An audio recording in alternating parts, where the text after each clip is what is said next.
By the way, it is the point of surprise that Shakespeare was not much interested in publishing his drama.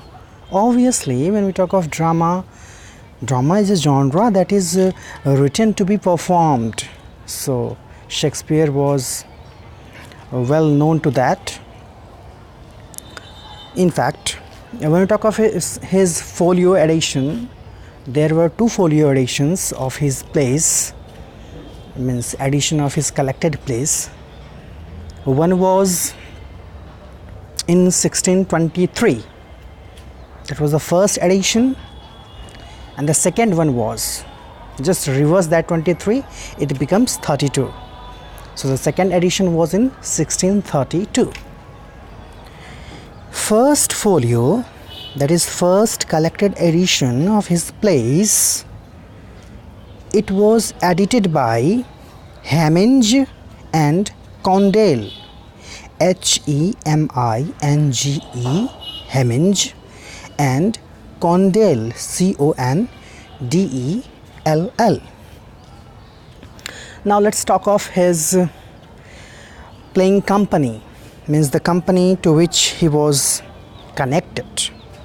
Its name was Lord Chamberlain's Men, LORDCHAMBERLAIN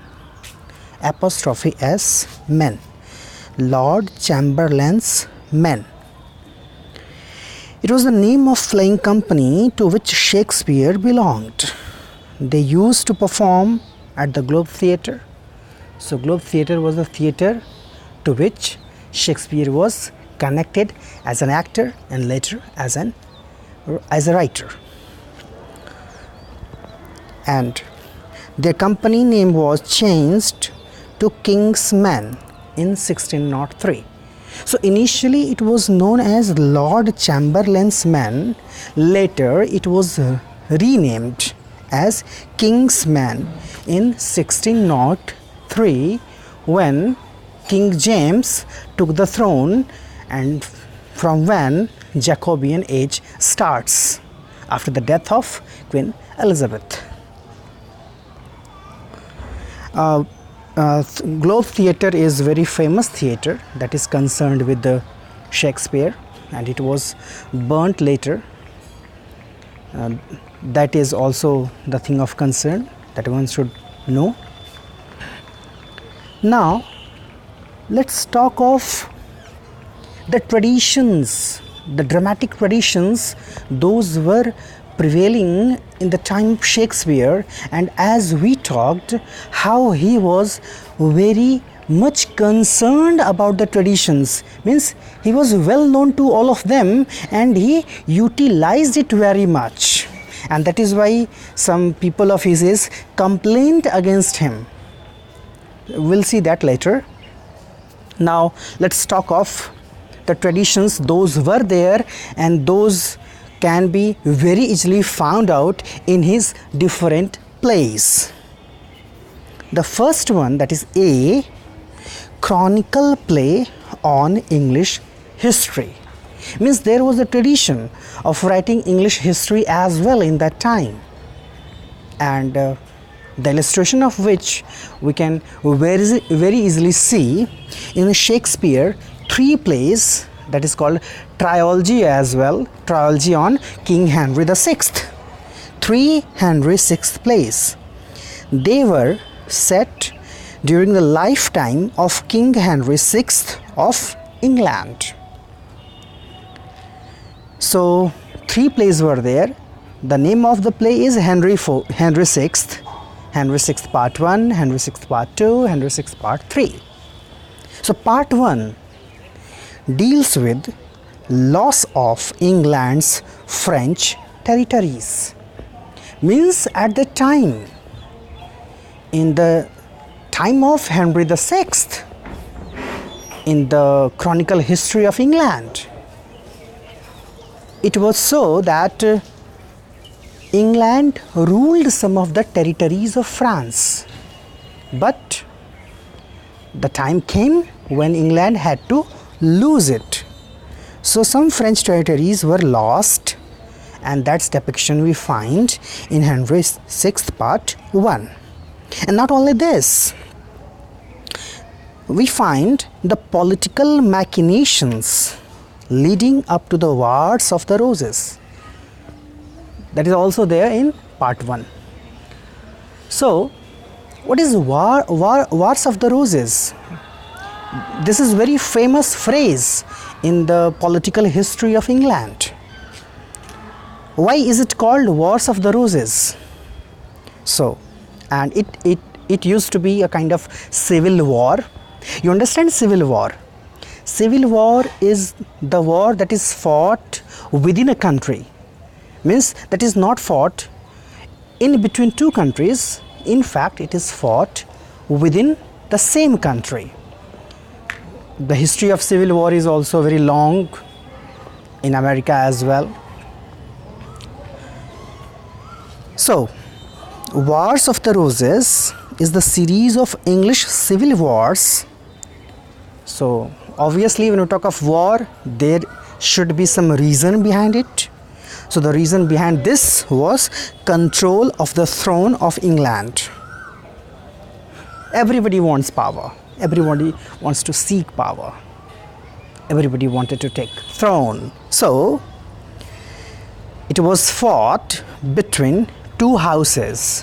One is called House of Lancaster and the other one is called House of York.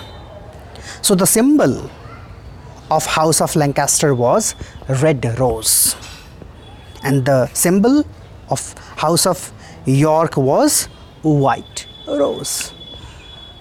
So symbols are representative to which different houses were connected at that time. So it was Wars of the Roses, and it was fought episodically, means it was not fought incessantly, regularly. No, sometimes it used to be there, and sometimes there used to be peace in the political scenario, but turmoil was there within it. So it exists from 1455 to 1487. So now you can see he talks of the political history that was there before a century. Shakespeare belongs to 16th century, and here in Henry VI's trilogy he talks of 15th century political turmoil, political chaos of that era.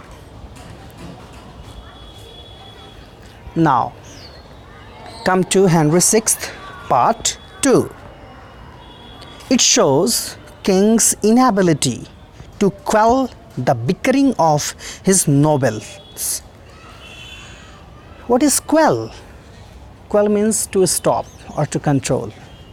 Bickering is, the kind of conflict, you can say. The reasons for that the people used to fight. So king means King Henry VI. His inability, he could not control them, he could not stop the fightings between, or the fightings among the nobles. Nobles, you can say that after king, the people who were in power were nobles. So obviously, the person who has to, work less for getting higher position always have the dream of getting that. So the king was unable, and that's depiction we find in Henry VI. And when nobles used to fight on the ideological level, obviously it so happens that the aftermath of this is that armed conflict could take place, and it was there. Armed conflict means they started fighting with the weapons. So murders, killings used to take place. And when this was the condition, we find the result, the consequence in Henry VI part 3, which deals with the horrors of that conflict. when such kind of conflict takes place in any regime, you can understand what can be the consequences of that. So that we can perceive in Henry VI Part 3. So this is how Shakespeare talks of chronological, or you can say chronicle play. He talks of chronological order, or means chronicle history, chronicle political history of England. The second tradition that we can see that was prevailing in Elizabethan era is blood and thunder Senecan drama. See, when we talk of Shakespeare, Shakespeare was the person who was responsible for dividing the age. It's very interesting to know that before Shakespeare was born, the age is considered to be, or the age is known as pre-Shakespearean. Pre-Shakespearean, then Shakespearean, then after his span, the period is called post-Shakespearean. So when we talk of pre-Shakespearean, there we have to talk of university wits, in which the names like Robert Greene, Thomas Kidd, George Peele, Christopher Marlowe, Thomas Nash, these are some of the names of that. So when we talk of this particular tradition, blood and thunder Senecan drama, so there we have to talk of Seneca, who was classical dramatist, and he is known for his revenge tragedies. And as you know, when we talk of revenge in Indian context, the thing that comes in our mind is South Indian movies. So in South Indian movies, you can perceive very easily how that revenge takes place, how bloodshed is there, how different people are killed very mercilessly. So that depiction we find in Thomas Kyde's Spanish tragedy, that is probably written in between 1582 to 92. So on that basis, we can say the similar elements we find in a play that is known as Titus Andronicus, Titus, Titus Andronicus, Andronicus. But it is not certain whether Shakespeare has written it or not. Some people say that it is written by him. Some people do not agree. When we talk of the third tradition, it is about standard devices used in Roman comedy. So the inspiration here is being taken by Shakespeare from Roman comedy, and so he wrote one play called Comedy of Errors, Shakespeare's Comedy of Errors. And it's very interesting to know that the plot of the play is taken from a Latin play, Latin language play. Its name was Menachmi, Menaechmi, Menachmi, and it was written by Plautus, Plautus, Plautus. As you know, as you can perceive with the title itself, it is Comedy of Errors. So it's comedy about mistaken identity. Mistaken identity. So identity becomes the sole cause of disturbance, or you can say confusion in this play, because here we have two pairs of indistinguishable twins. So twins means judwa, indistinguishable means one cannot perceive which one is what, means दो जुड़वे लोग हैं, उनमें से कौन क्या है कुछ clear नहीं, दोनों को देखने पर लगता है कि दोनों सेम हैं, तो देख करके आदमी कंफ्यूज हो जाएगा। तो जहाँ एक ट्विंस हो ऐसे, वहाँ कन्फ्यूज़न होगी, और जहाँ ऐसे दो दो पेयर्स हों, दो दो ट्विंस हों, तो वहाँ कन्फ्यूज़न का लेवल क्या हो सकता है, that you can understand. So two indistinguishable twins are there, and the similar thing we see in Bollywood movies as well. Several movies of Govinda, Salman Khan, Dilip Kumar are made, where we find that same person in different context, means same face of two persons in two different contexts.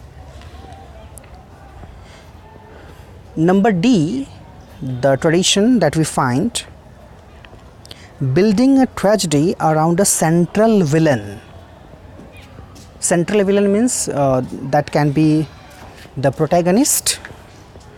So he is a protagonist, that is why he is in center, and the tragedy is made around him.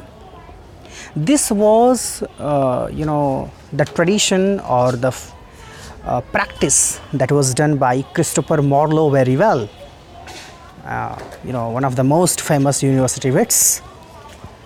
That tradition is taken by Shakespeare as well in his play Richard III. It was published in between 1592 to 1593. Then there comes another tradition of low romantic comedy. See, we know about romantic comedy. Here we have two different genre within it.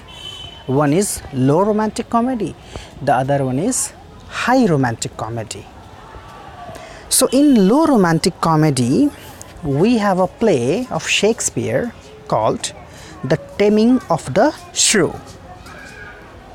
Shrew, S-H-R-E-W. It's knockabout humor with a romantic love element. Means humor is there, love element is also there. It's not of that much romantic fervor as we see in high romantic comedies like As You Like It or 12th Night. So in this particular play we have a protagonist. His name is Christopher Sly. Christopher Sly, S-L-Y. And the play is set in a place called Padua, P-A-D-U-A. And interestingly enough, this play was not written for public theatre. So it might be written for royal personages of that time. A very interesting thing that I perceived in David Daiches' book. He talks of another play called The Taming of a Shrew.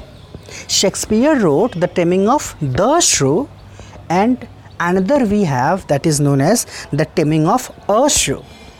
And it is anonymous, means the writer is not known. But interestingly enough, we see some similarities in between these two plays, because the plots and subplots are very much similar in both the plays. So where does the difference lie? Most of the characters' names are different, means in both the plays. And this particular play, A Shrew, is set in Athens instead of Padua. Okay.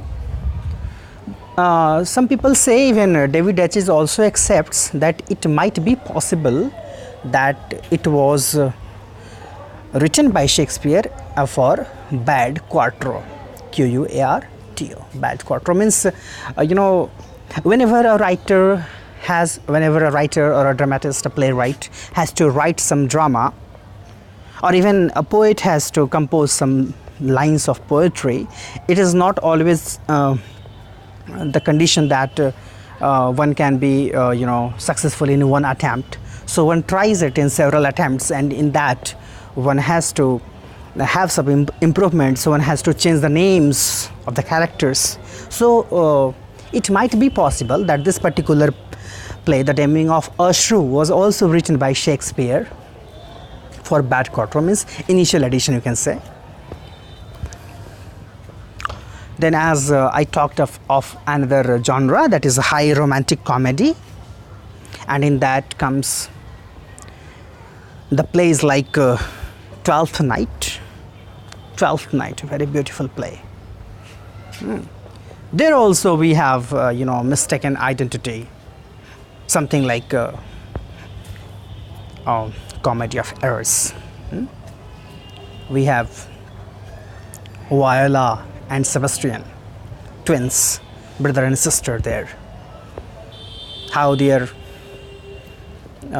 are interchangeable, and how they play the role for making the play more beautiful, more confusing sometimes for the characters in them, like that Duke Orsino and that beautiful lady Olivia. So, and As You Like It, another romantic comedy, high romantic comedy, and it's also very beautiful to read. There you can find the madness of the lover who writes the name of his beloved in on the trees. As I was talking, that how the people complained against Shakespeare following the tradition. They thought that he is copying the tradition, he is copying the work of others for writing his plays. One among them was Robert Greene. On his deathbed, जब मरने वाला था बंदा, on his deathbed, he wrote in a pamphlet. What does he write? An upstart crow beautified with our feathers. Generally questions come regarding this. See, negative criticism is also asked. So Robert Greene says about Shakespeare that he is an upstart crow beautified with our feathers. हमारे पंखों से खुद को खूबसूरत बनाने वाला कौवा है वो. That is what he perceived of Shakespeare. Daiches says that for Shakespeare used other people's material when he found it serviceable. So of course he used it. His many of the plots are taken from others' works, and he says that it was not a kind of you can say illegal activity, as we see in plagiarism. Plagiarism nowadays is very rampantly used word in the field of research. When a particular researcher does copy and paste from others' work, तो चुरा चुरा करके दूसरों के material जब लोग लिखते हैं तो कहा जाता है कि he is doing plagiarism. Plagiarism. Even the people do that in their research and submit their research paper and become professor as well, and after doing service of several years, it is found that they did it and they are punished for that. Okay, so now it's enough for today about Shakespeare.